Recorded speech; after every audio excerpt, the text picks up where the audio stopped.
A boy who wasn't allowed to learn his own birthday ended up teaching himself to read using bread as payment. He escaped slavery, became one of the smartest men in America, and even had dinner with the president. But what they don't tell you is how close he came to giving up. In 1818, somewhere on a plantation in Maryland, a baby was born who wasn't supposed to matter. His mother was a slave. His father was probably the man who owned her. He didn't know his birthday. He didn't know his age. He wasn't supposed to learn anything except how to work. But somehow, this kid broke every rule.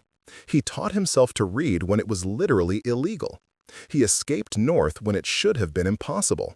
And he became one of the most powerful speakers and writers in American history. His name was Frederick Douglass, and his story will show you what a human being can do when they refuse to stay broken. Here's something that'll blow your mind.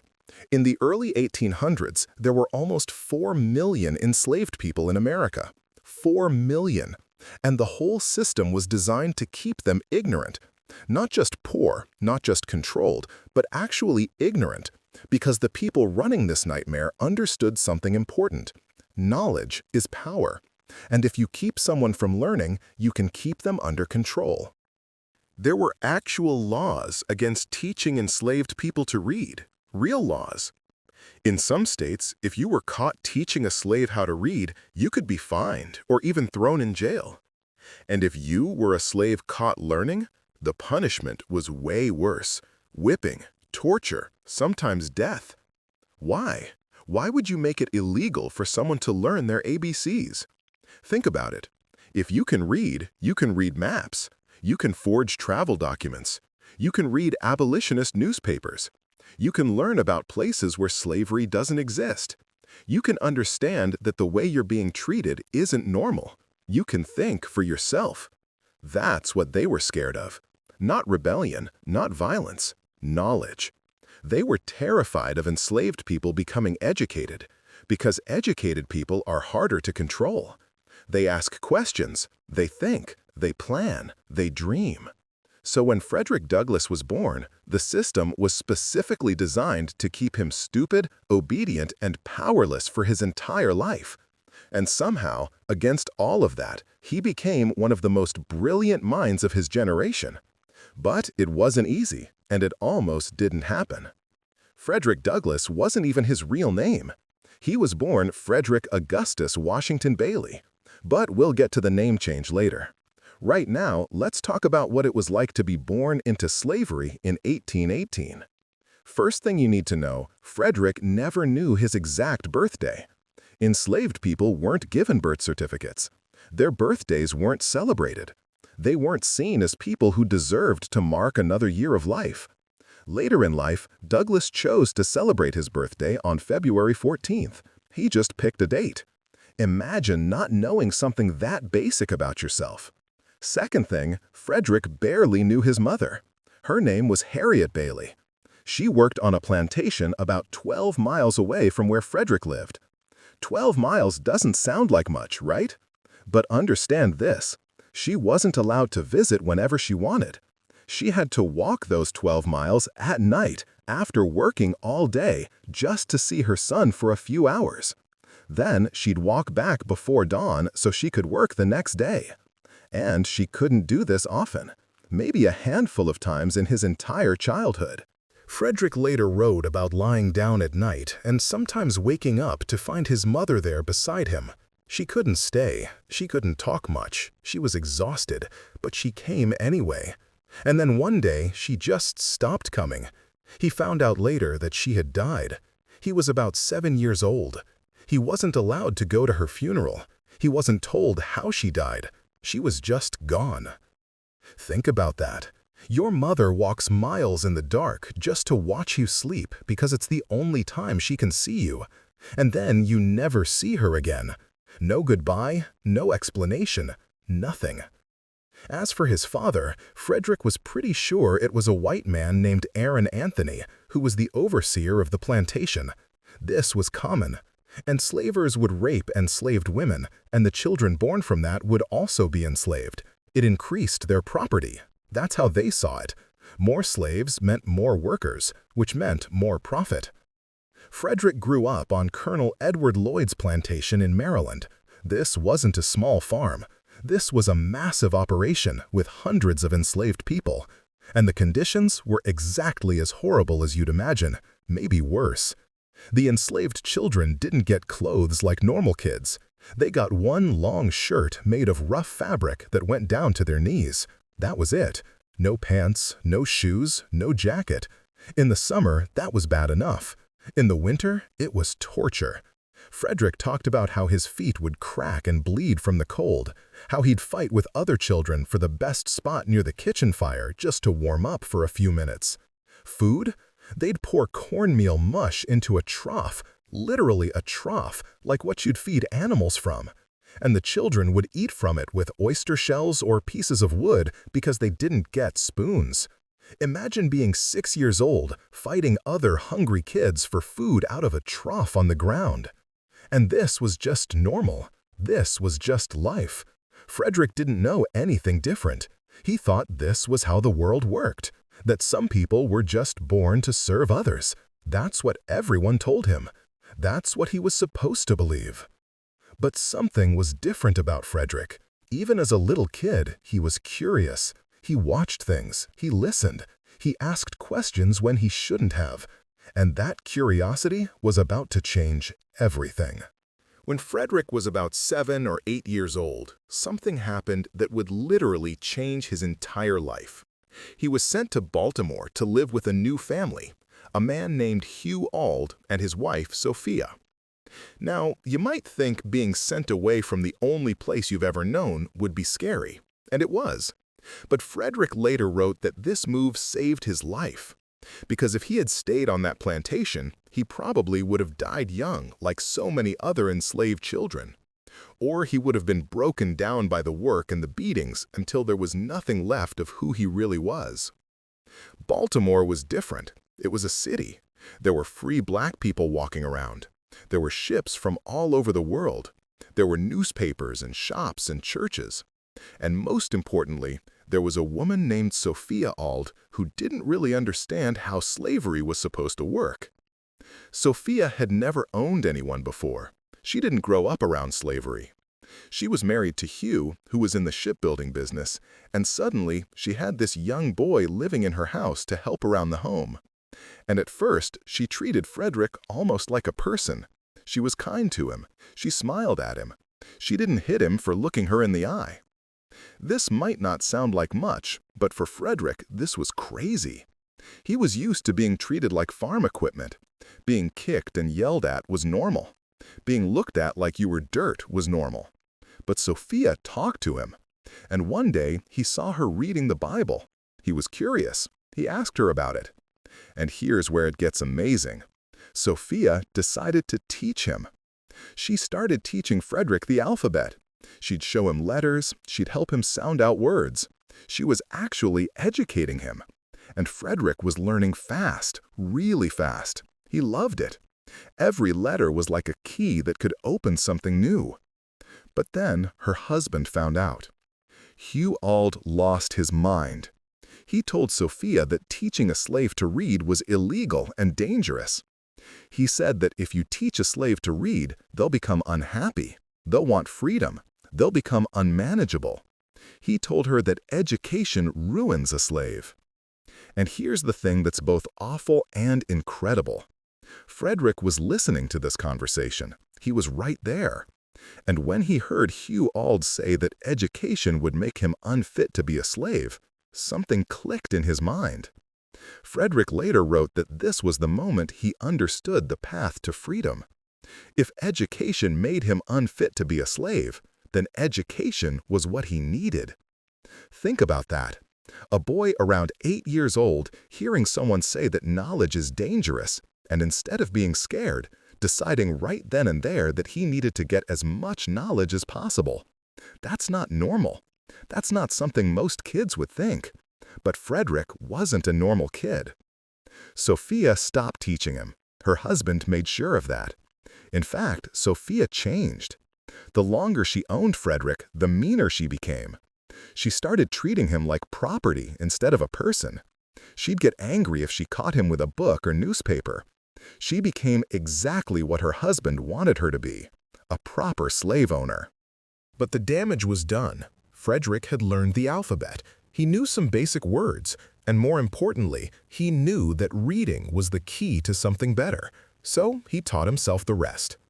Now here's where Frederick shows just how smart he really was. He couldn't go to school. He couldn't ask Sophia for help anymore. He couldn't just find a teacher. So he came up with his own plan, and it was brilliant. Frederick's job included running errands around Baltimore. He'd have to go to the market or deliver messages or pick things up. And on these errands, he'd meet poor white kids, kids who went to school but didn't have much money. And Frederick figured something out. These kids were hungry a lot. Their families didn't always have enough food, but Frederick had access to bread from the old house. So Frederick would take extra bread and hide it in his pockets. Then when he'd run into these kids, he'd make them a deal. He'd give them bread if they'd teach him something from their school lessons. He literally traded food for knowledge. He'd show them a word he saw on a sign or a building. They'd tell him what it said. He'd ask them to write letters in the dirt. They'd show him. Bit by bit, word by word, Frederick taught himself to read, and these kids had no idea they were breaking the law. They just thought they were getting free bread. Frederick also found a book in the old house called The Columbian Orator. This was a collection of speeches and essays, and one of the essays was a conversation between a slave and a master, where the slave argues for his freedom and actually wins the argument through logic and reason. This blew Frederick's mind. He read this thing over and over. He memorized parts of it. He started understanding that slavery wasn't just wrong. It was something that could be argued against, that there were actual reasons and logic for why it shouldn't exist. This wasn't just about feelings. This was about rights and humanity and ideas that could be defended with words. But here's the dark side of all this. Learning to read didn't make Frederick happy. At first it did, but then it made him miserable, because now he could read newspapers about free states. He could read about abolitionism. He could read about people who looked like him living as free men and women, and it made him realize just how trapped he was. He later wrote that learning to read was both a blessing and a curse. It opened his eyes, but it also showed him his chains. He could see the walls of his prison now, and that made being inside them so much worse. Ignorance had been easier. Not better, but easier. There were moments where Frederick thought about giving up, where the weight of knowing he was enslaved for life, that this was all there would ever be, almost broke him. He was around 12 years old, reading about freedom while being owned by someone else. That's a special kind of torture. But he kept reading. He kept learning. And slowly, he started thinking about the one thing that was forbidden to even imagine: escape. When Frederick was about 15, something happened that almost destroyed him. Hugh Auld sent him back to the plantation. Not the Lloyd plantation where he grew up, but to a farm owned by a man named Edward Covey. Covey had a reputation. He was known as a slave breaker. This was his actual job. When enslaved people got rebellious or difficult to control, they'd send them to Covey. He'd work them nearly to death, beat them constantly, and break their spirit. Then he'd send them back, docile and obedient. Frederick had gotten too confident. He was learning too much. He was talking back. He needed to be broken. So they sent him to Covey. The first 6 months were hell. Covey would beat Frederick for any reason or no reason at all. Not just a slap or a punch, full beatings with whips and sticks, the kind that leave scars, the kind meant to hurt you deep inside, not just on your skin. Frederick was worked from before sunrise until after dark, plowing fields, hauling loads, doing back-breaking farm work without enough food or rest.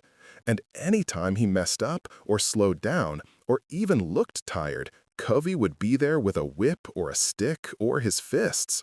And it worked. Frederick started to break. He stopped thinking about books. He stopped dreaming about freedom. He just tried to survive each day.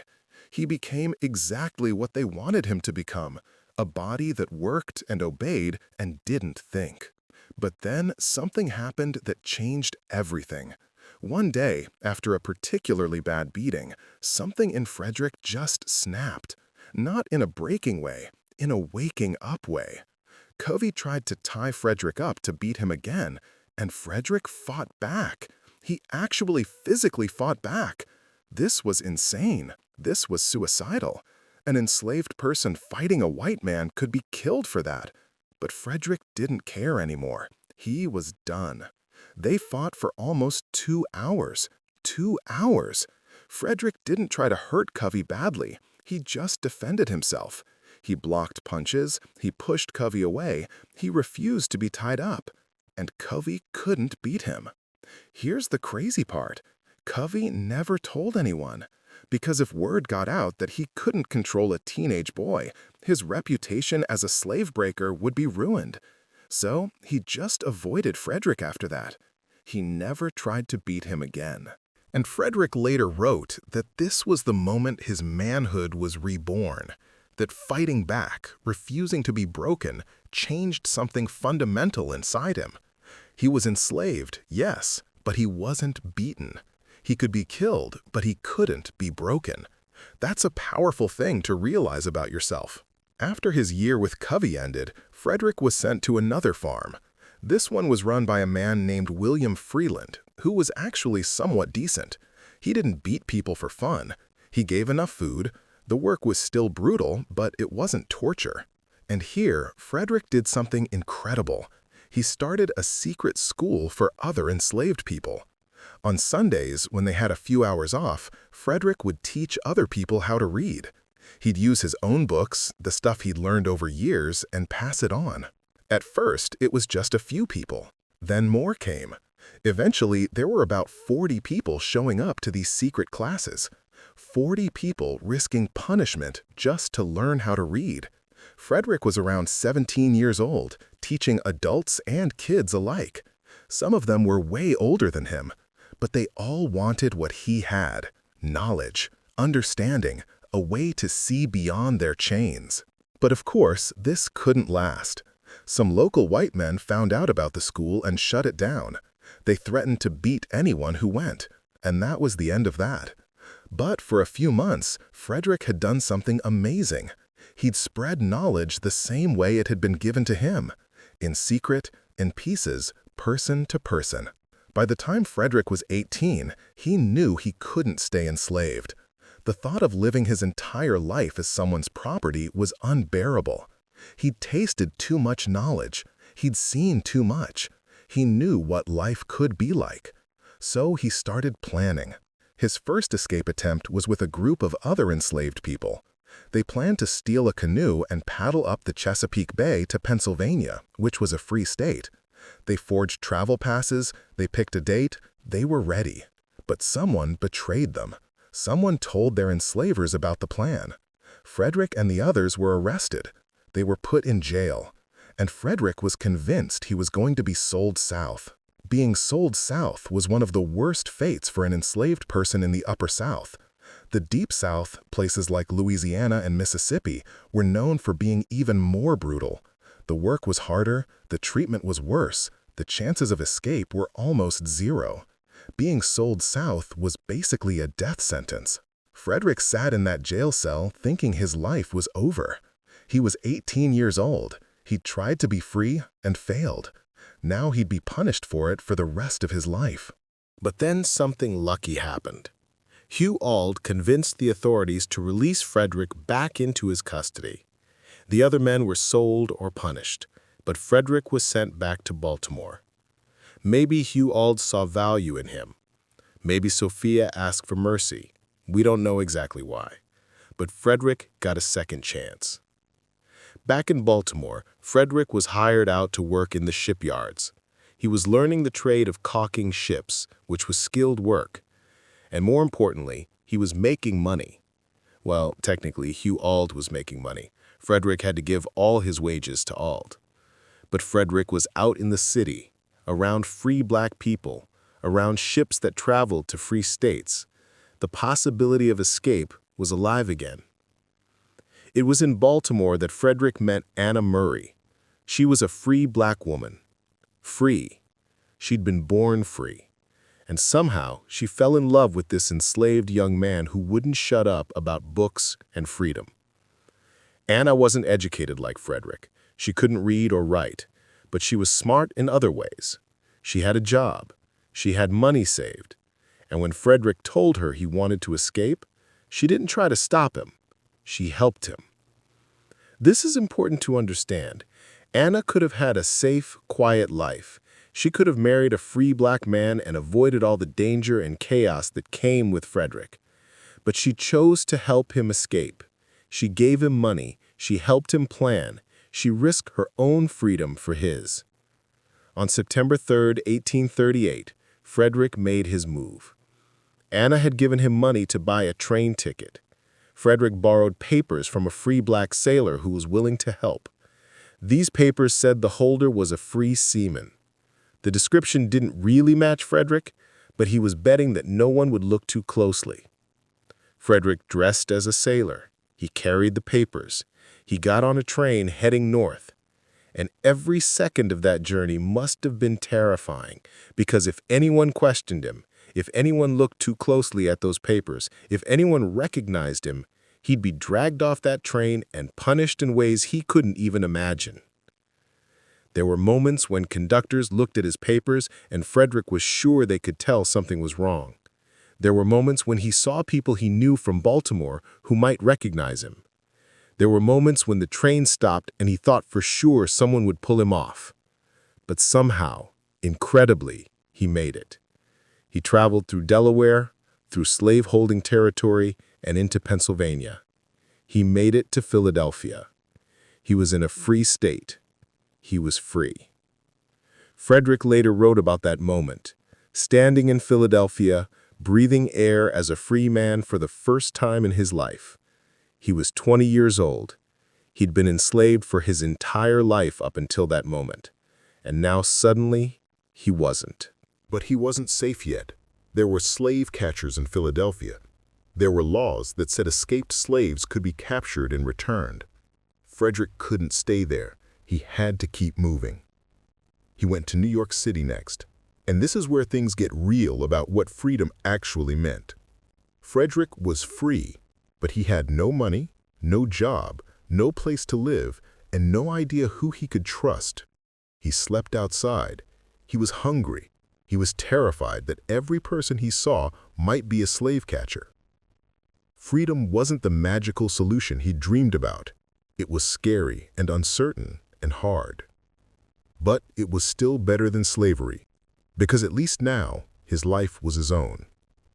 Frederick managed to get in touch with abolitionists in New York who helped escaped slaves. They gave him a place to stay, they gave him advice, and they helped him send for Anna.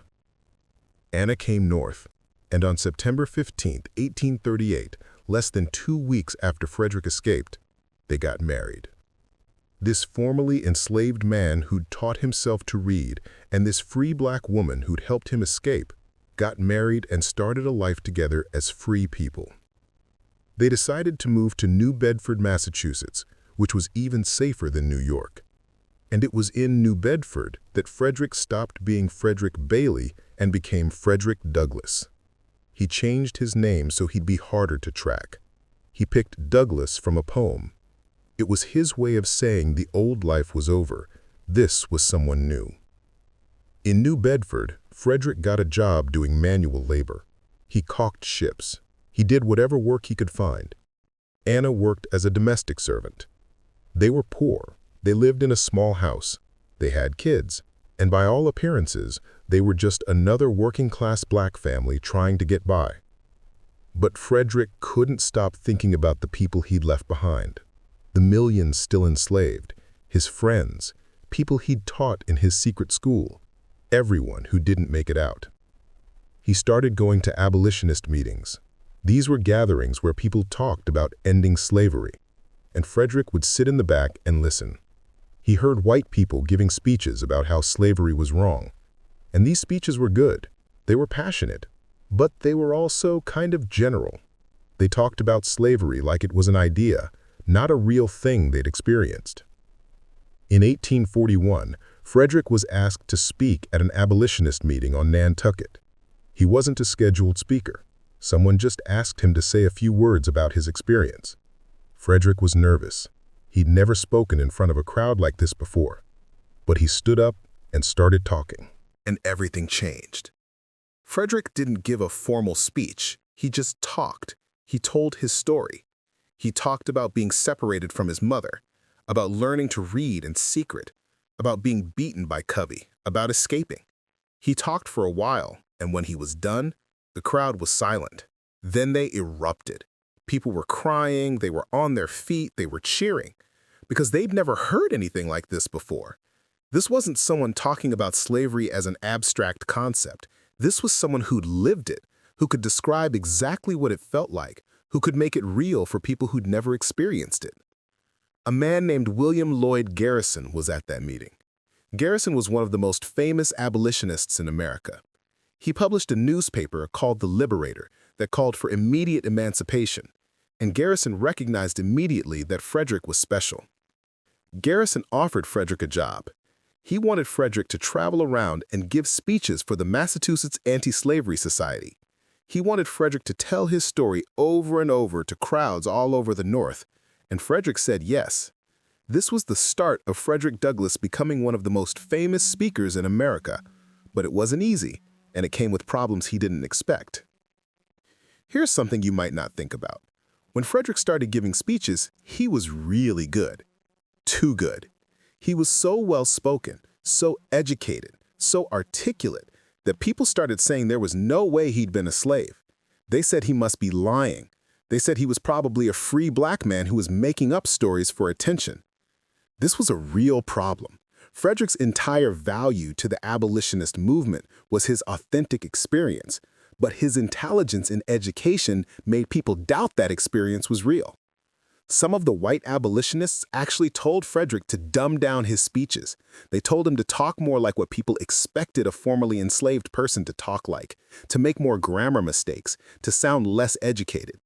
Think about how insulting that is.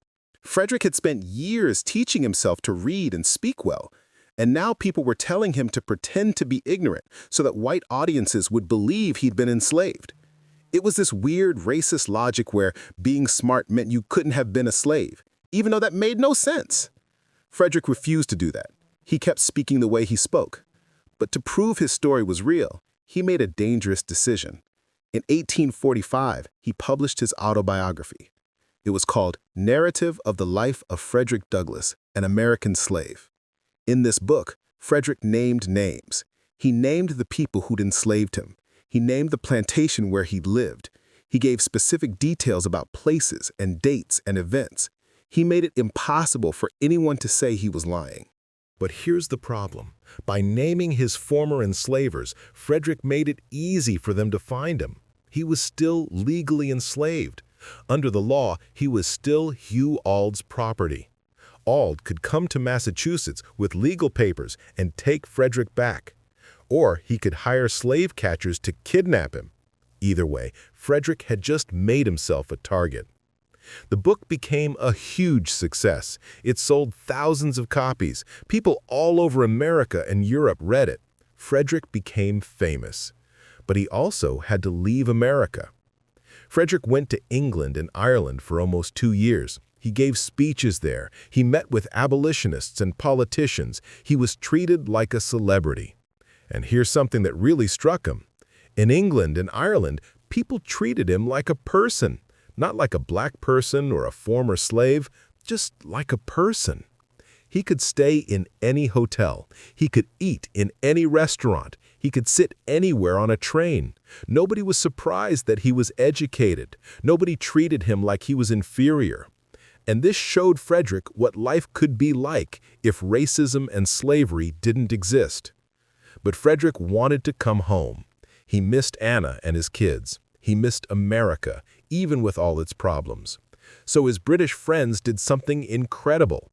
They raised money and legally purchased Frederick's freedom from Hugh Auld. They paid about $700, which was a lot of money back then, and got legal papers saying Frederick was no longer enslaved. In 1847, Frederick Douglass returned to America as a legally free man. Nobody could capture him now. Nobody could take him back. He was free for real. When Frederick got back to America, he decided to do something that some of his abolitionist friends didn't like. He decided to start his own newspaper. William Lloyd Garrison and some of the other white abolitionists thought this was a bad idea. They said Frederick was better as a speaker than a writer. They said there were already enough abolitionist newspapers. They thought Frederick should just keep giving speeches and let them handle the publishing. But Frederick didn't agree. He knew that having his own newspaper would give him his own voice. He wouldn't have to say what other people wanted him to say. He could write about what he thought was important. So in 1847, Frederick moved his family to Rochester, New York, and started a newspaper called the North Star. The name came from how enslaved people used the North Star to navigate when escaping. It was a symbol of freedom and hope.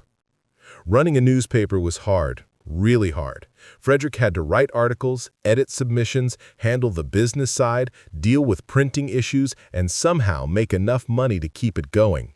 And this was on top of still giving speeches and being active in the abolitionist movement. But Frederick was good at it. He wrote powerful editorials about slavery. He covered news that other papers ignored.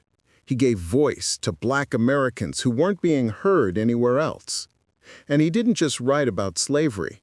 He wrote about women's rights, about voting rights, about economic issues, about everything that mattered.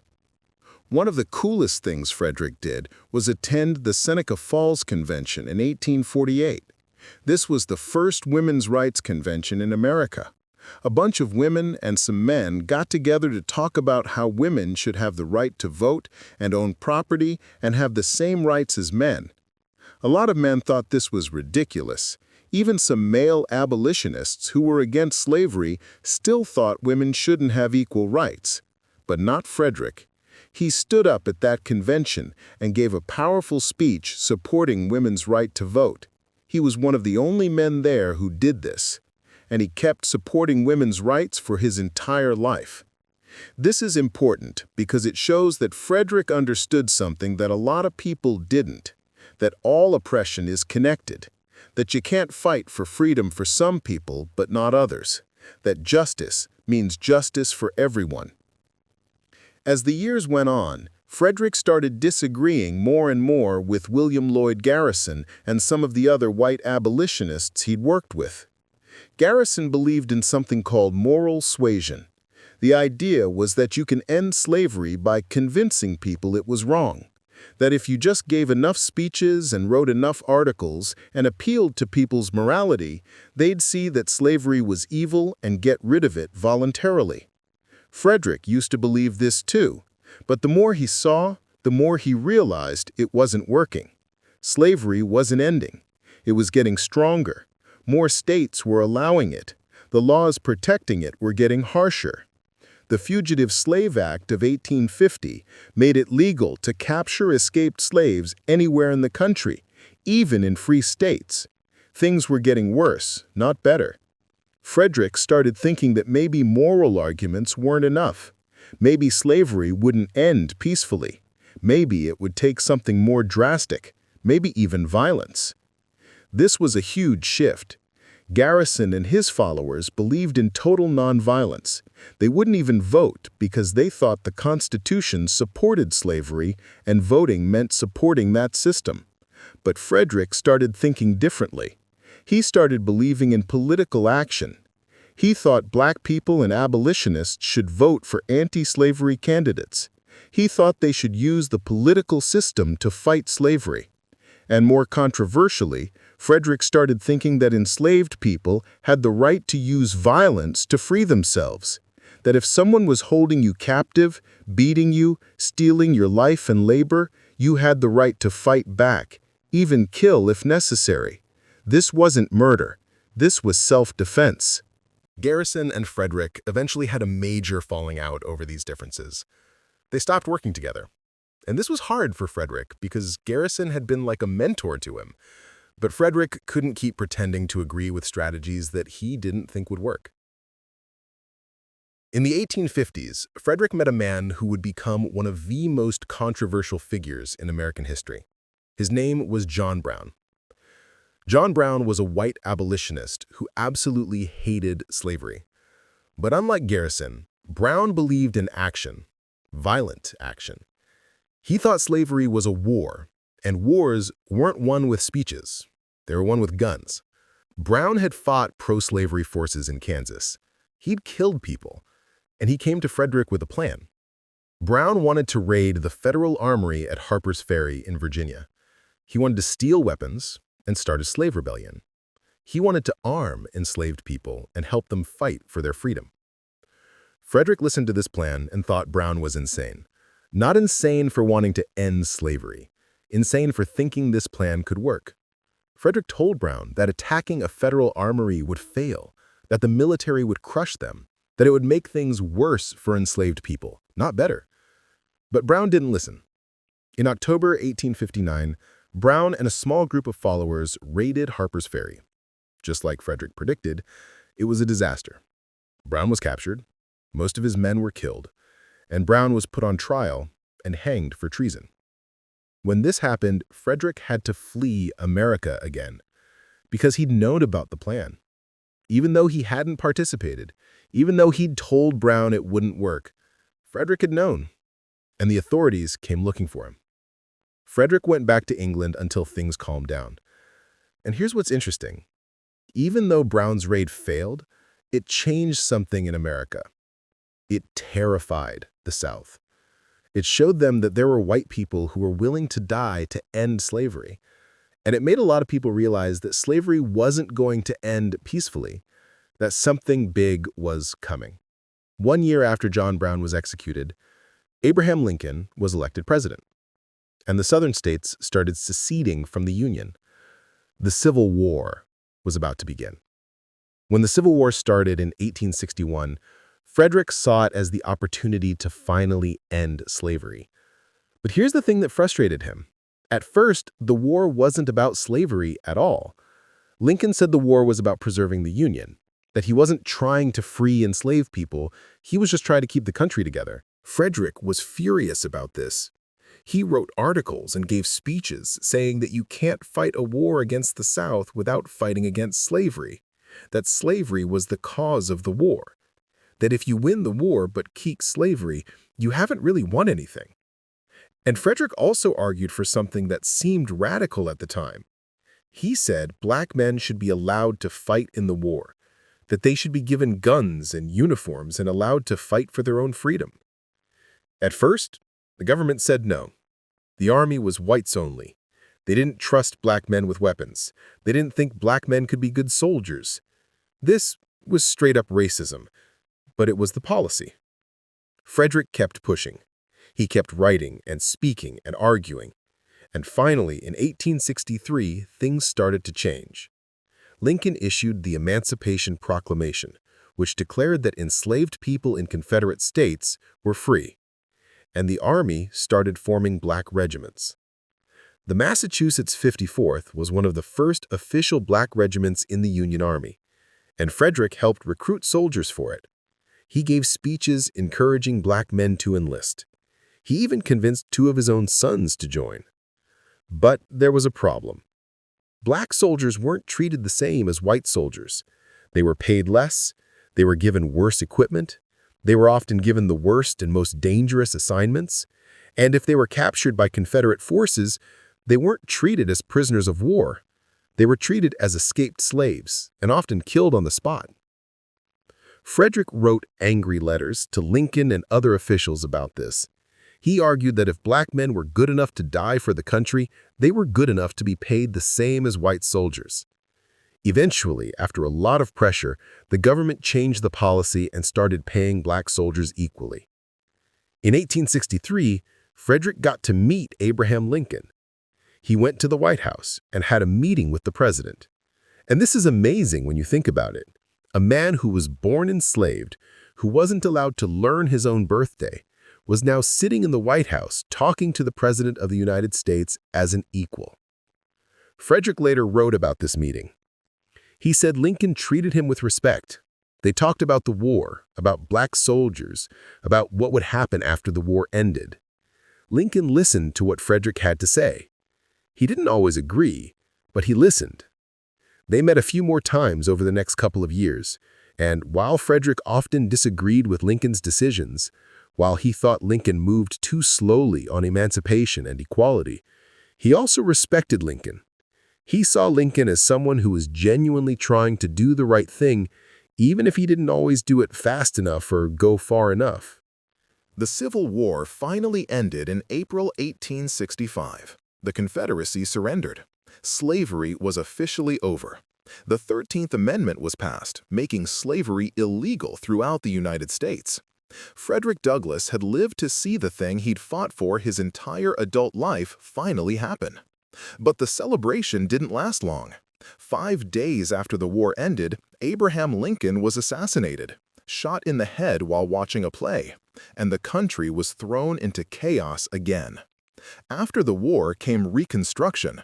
This was the period when America tried to figure out what to do with 4 million formerly enslaved people who were now free. And Frederick had strong opinions about what should happen. He believed that black men should get the right to vote, that they should be able to own land, that they should have access to education, that they should be treated as full citizens with all the rights that white men had. This seemed obvious to him. If you're going to free people, you have to give them the tools to actually build a life.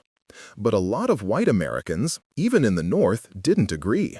They thought freedom was enough, that black people should just be grateful they weren't enslaved anymore.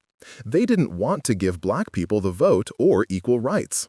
Frederick fought hard for voting rights. He gave speeches, he wrote articles, he lobbied politicians, and eventually, in 1870, the 15th Amendment was passed.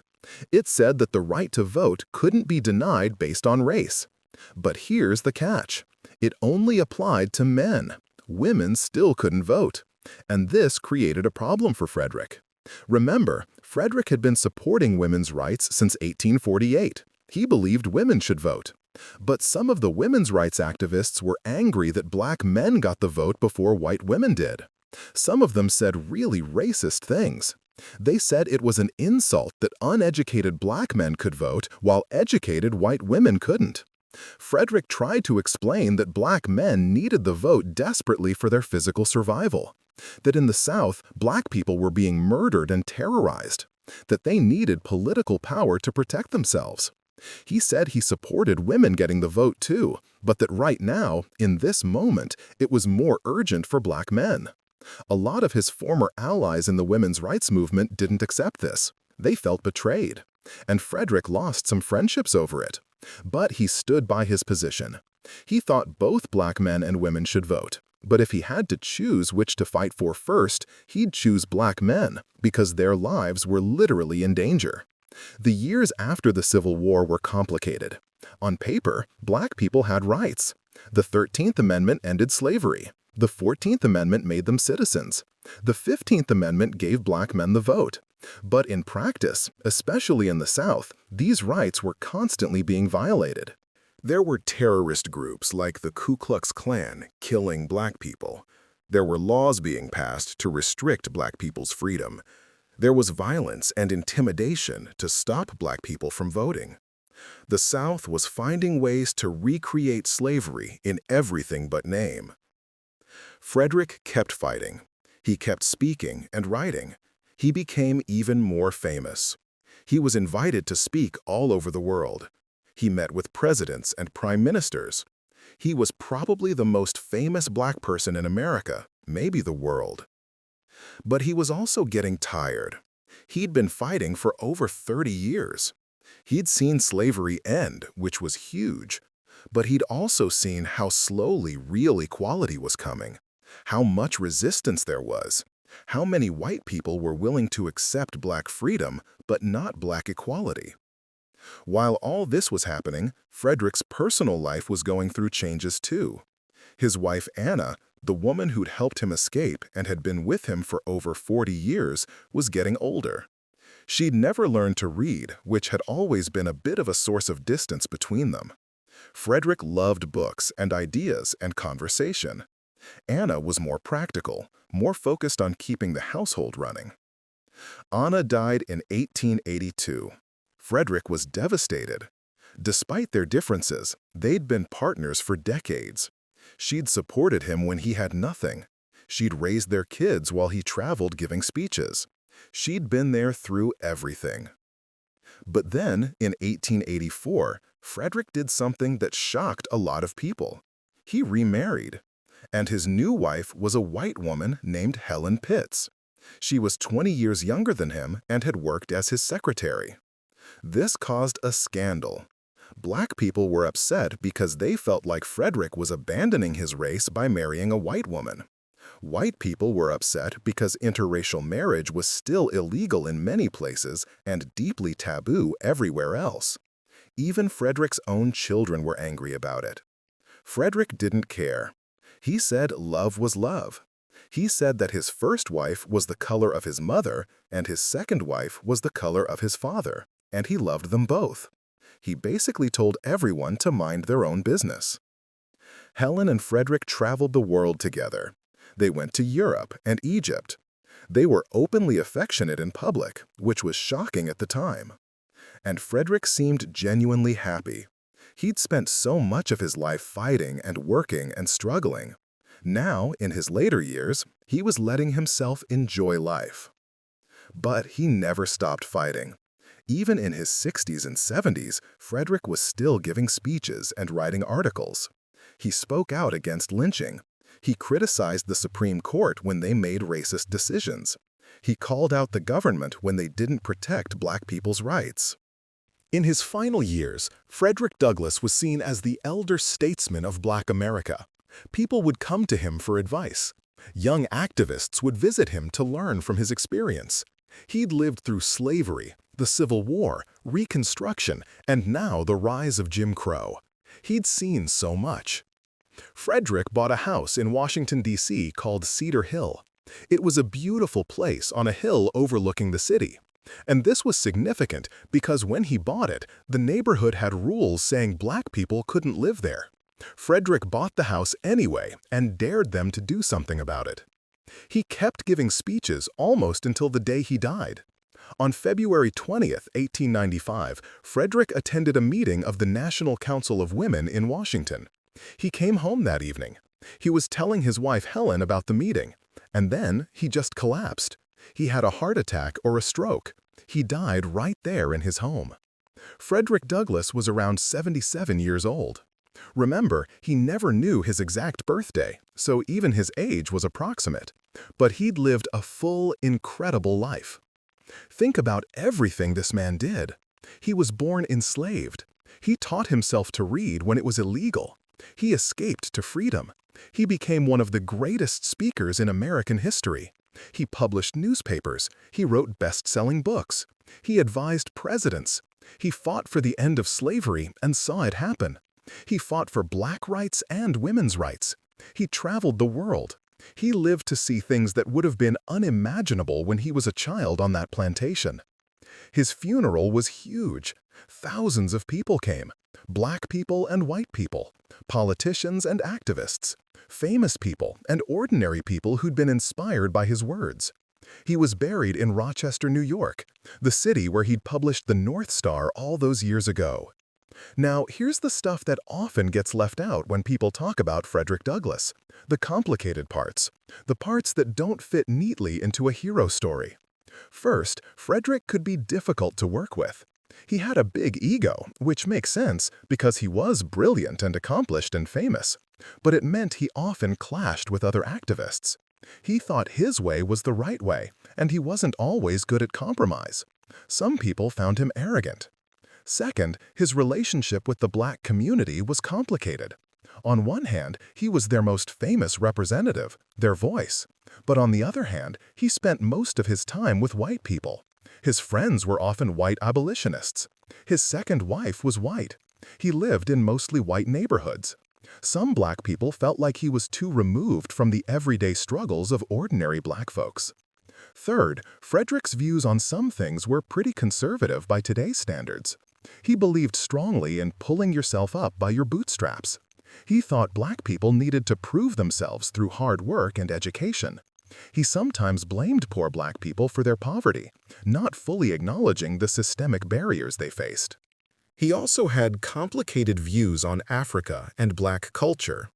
He sometimes said things that suggested African culture was inferior to European culture, that black people needed to adopt white American ways to be successful. This was common thinking at the time, even among black leaders, but it's still uncomfortable to read now. Fourth, Frederick wasn't always great to the women in his life.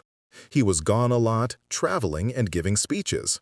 His kids, especially his daughters, didn't get much attention from him. Anna basically raised the family alone while Frederick became famous. And while he supported women's rights in theory, he didn't always practice equality at home. But here's the thing. Pointing out these flaws doesn't make Frederick Douglass less important or less impressive. It makes him human. He wasn't a perfect hero. He was a real person who did extraordinary things while also being flawed and complicated like everyone else. The fact that a boy who was born into slavery, who wasn't supposed to learn anything, who was supposed to live and die as property, became one of the most influential people in American history, that's still incredible. The flaws don't change that. Let's talk about the actual methods Frederick used to go from enslaved child to famous intellectual. Because this isn't just an inspiring story. There are actual lessons here about learning and persistence and strategy. First, Frederick was incredibly curious. Even as a little kid, he asked questions. He watched people. He listened. He wanted to understand how things worked. This curiosity is what made him notice that Sophia Auld could read. It's what made him realize that reading was important. You can't learn if you're not curious. Second, Frederick was resourceful. When he couldn't get formal education, he figured out another way. He traded bread for lessons.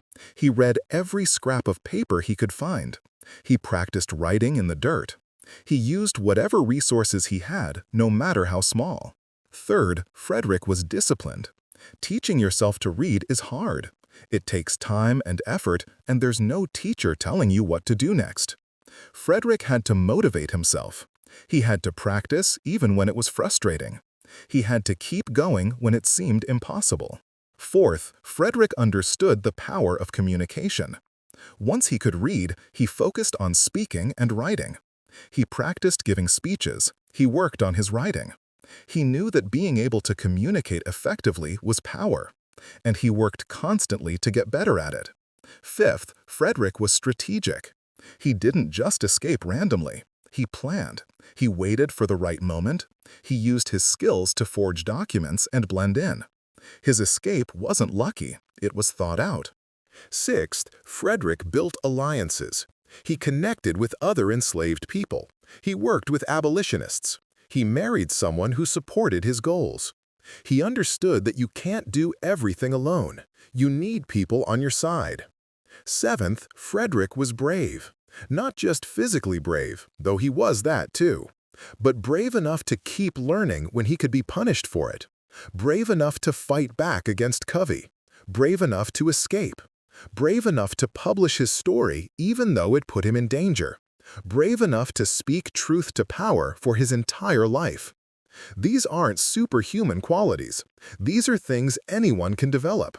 Curiosity, resourcefulness, discipline, communication, strategy, alliance building, and courage. Frederick Douglass shows us what's possible when you combine these things. Let's talk about the actual impact Frederick had on ending slavery, because it's easy to say he was important, but what did he actually do? First, Frederick humanized enslaved people. Before his speeches and writings, a lot of Northern white people saw slavery as a distant problem. They knew it was bad in an abstract way, but they didn't really understand it. Frederick made it real. He described the pain, the fear, the degradation. He made white audiences feel what it was like, and that emotional connection moved people to action in a way that abstract arguments didn't.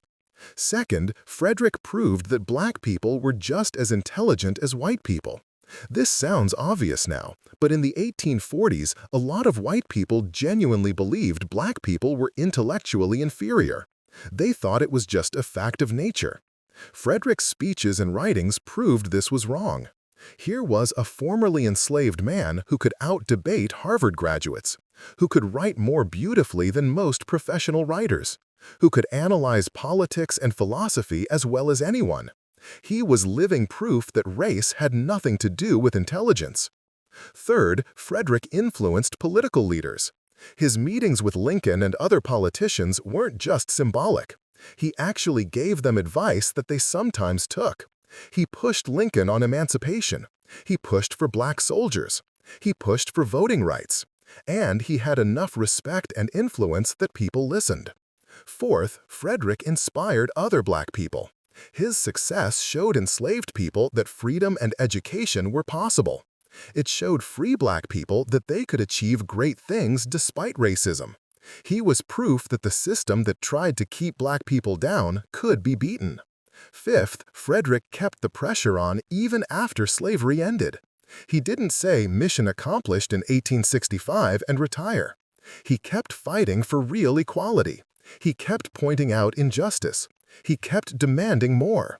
And that constant pressure helped push the country forward even if it was slower than he wanted.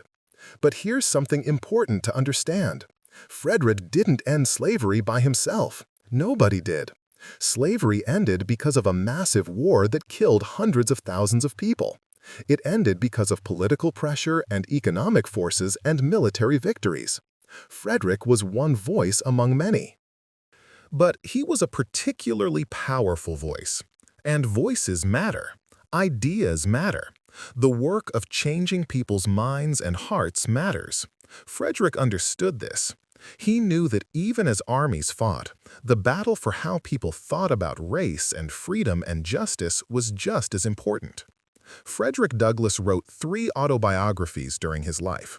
The first was Narrative of the Life of Frederick Douglass, published in 1845. The second was My Bondage and My Freedom, published in 1855. The third was Life and Times of Frederick Douglass, published in 1881 and revised in 1892. Each one told his story, but each one was different. The first was short and focused on his life in slavery and his escape. The second was longer and included more about his life as a free man and his philosophical views. The third covered his entire life, including the Civil War and Reconstruction. Why did he keep rewriting his story? Partly because his life kept going and there was more to tell, but also because he was trying to reach different audiences and accomplish different things. The first book was meant to prove he'd really been enslaved. The second was meant to show his intellectual development. The third was meant to be his complete legacy. Frederick also gave thousands of speeches over his lifetime. Literally thousands. He spoke in churches and town halls and conventions and anywhere people would listen. And these speeches weren't all the same. He'd adapt to his audience. He'd respond to current events. He'd try different approaches and techniques. Some of his most famous speeches include What to the Slave is the 4th of July, delivered in 1852. In this speech, Frederick tore apart the hypocrisy of celebrating American freedom while millions of people were enslaved. He asked how black people were supposed to celebrate independence when they had none. It's one of the most powerful pieces of oratory in American history. Another famous speech was The Meaning of July 4th for the Negro, where he again challenged Americans to live up to their ideals. And he gave countless speeches about John Brown, about Lincoln, about women's rights, about lynching, about education, about every important issue of his time. What made Frederick such a good speaker? First, he had an amazing voice, deep and powerful. People said you could hear him clearly even in a huge hall with no microphones. Second, he was passionate. He really believed what he was saying, and that came through. Third, he was smart. He could make complex arguments and back them up with facts and logic. Fourth, he was funny. He used humor and sarcasm to make his point stick. And fifth, he understood his audience. He knew how to read a room and adjust his approach. Reading Frederick's speeches now, even just the written versions, they still have power. The language is sometimes a bit old-fashioned, but the core arguments and the passion behind them still come through. One thing that defined Frederick's entire life was his belief in education. He saw education as the path to freedom, both literally when he was enslaved and figuratively for Black people generally after emancipation. Frederick gave speeches specifically about education. He argued that Black children needed access to schools, that education should be integrated, with Black and white children learning together, that Black people needed not just basic literacy but higher education, that knowledge was the key to progress. He also argued that education wasn't just about reading and math. It was about learning to think, learning to question, learning to reason. The kind of education that makes you a free thinker, not just someone who can recite facts. But Frederick also believed in self-education. He was proof that you didn't need formal schools to learn. He taught himself to read. He read everything he could get his hands on. He educated himself in politics and philosophy and history, and he encouraged other people to do the same. He'd tell people to read newspapers, to find books, to have discussions, to think deeply about things, to never stop learning. Education wasn't something that happened in a classroom and then stopped. It was a lifelong process. This is one of Frederick's most important legacies, the idea that education is liberation, that knowledge is power, that learning changes not just what you can do, but who you are. These ideas influence generations of Black Americans and continue to influence people today. Frederick's life was shaped by his relationships with other people. Some of these relationships were positive, some were negative, but all of them left their mark. Sophia Auld was his first teacher, even though she stopped teaching him when her husband told her to. But those early lessons were crucial. They gave Frederick the foundation he built everything else on. And interestingly, Frederick later said he didn't hate Sophia, even though she changed and became cruel. He saw her as someone who was corrupted by slavery, not someone who was naturally evil. William Lloyd Garrison was a mentor and then a rival. Garrison taught Frederick a lot about the abolitionist movement. He gave Frederick opportunities to speak and publish. But when they disagreed about strategy, they had a bitter falling out. This taught Frederick that even people on the same side can have serious conflicts. Anna Murray Douglass was Frederick's partner for over 40 years. She worked while he became famous. She raised their children while he traveled. She kept their home running while he fought for causes. She doesn't get enough credit for Frederick's success, but she was essential to it. John Brown was the revolutionary who challenged Frederick's thinking. Even though Frederick didn't join Brown's raid, knowing Brown pushed Frederick to think harder about what tactics were acceptable in the fight against slavery. Abraham Lincoln was the political leader Frederick both respected and criticized. Their relationship showed that you could work with someone while still pushing them to do better. And there were countless other people, other formerly enslaved people who escaped with Frederick or who he helped along the way. White abolitionists who sometimes helped and sometimes got in the way. Black activists who saw things differently than Frederick. Everyday people who came to his speeches and read his newspapers and were moved to action. Frederick understood that change doesn't happen alone. It happens through networks of people working together, even when they don't always agree on everything. So what can we learn from Frederick Douglass's life? What are the real takeaways from this story? First, your circumstances don't have to define you. Frederick was born into the worst possible situation. He had every excuse to just accept his fate and survive as best he could. But he refused. He decided that he was more than what the world said he was. You don't have to accept other people's limitations on what you can be or do. Second, education is transformative. It literally changed Frederick from an enslaved child to a famous intellectual. It opened doors and opportunities that shouldn't have existed for someone like him. Never underestimate the power of learning and knowledge. Third, freedom is worth fighting for. Frederick risked his life to escape. He could have been killed trying, but he decided that a chance at freedom was worth more than the safety of staying enslaved. Sometimes you have to take risks for the things that matter. Fourth, consistency matters. Frederick didn't just fight against slavery until it ended and then stop. He kept fighting for equality for the rest of his life. Real change takes sustained effort over time, not just one dramatic moment. Fifth, you don't have to be perfect to make a difference. Frederick had flaws. He made mistakes. He hurt people. He had blind spots. But he still accomplished incredible things. Don't let perfectionism stop you from taking action. Sixth, communication is power. Frederick's ability to speak and write effectively was his greatest weapon. Learn to express yourself clearly. Learn to make arguments. Learn to tell stories. These skills matter. Seventh, strategy beats pure courage. Yes, Frederick was brave, but he was also smart about how he fought. He used the tools available to him. He made alliances. He adapted his approach. Courage without strategy often fails. Eighth, small actions compound.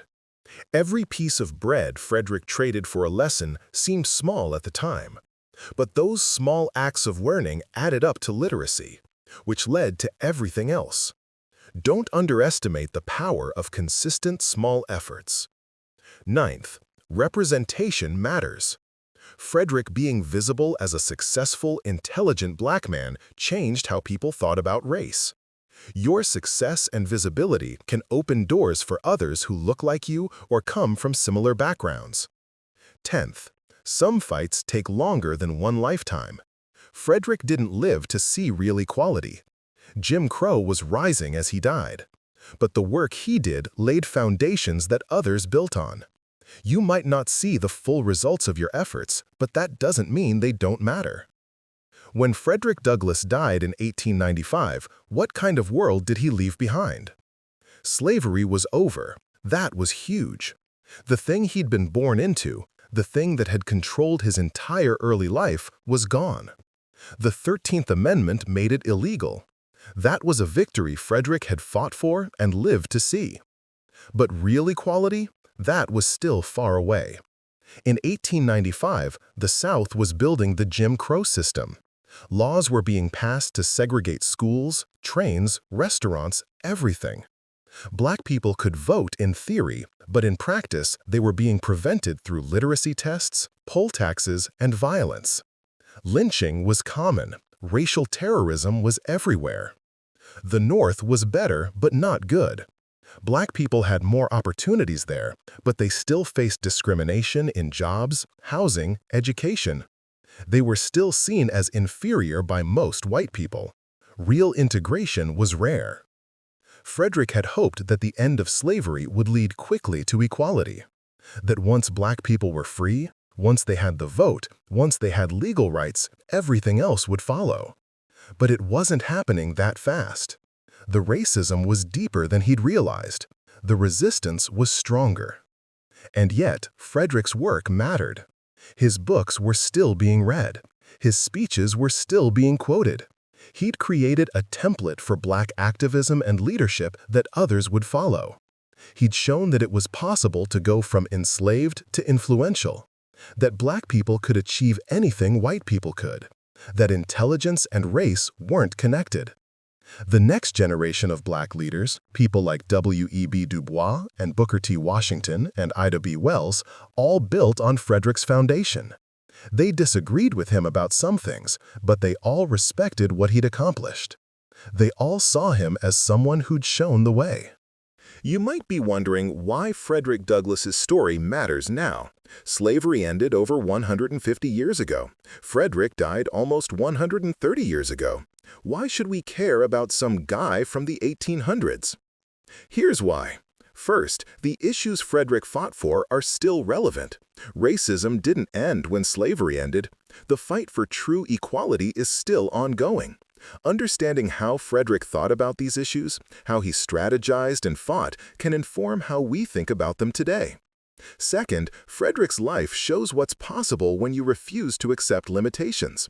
How many people today are told they can't do something because of where they come from or what they look like or how much money they have? Frederick faced limitations that were literally written into law, and he still broke through. That's inspiring not because it's easy, but because it shows it can be done. Third, Frederick's emphasis on education is more relevant than ever. In a world of misinformation and manipulation, the ability to think critically, to read carefully, to express yourself clearly, these are crucial skills. Frederick understood this in the 1840s, and it's even more true now. Fourth, Frederick's life is just a great story.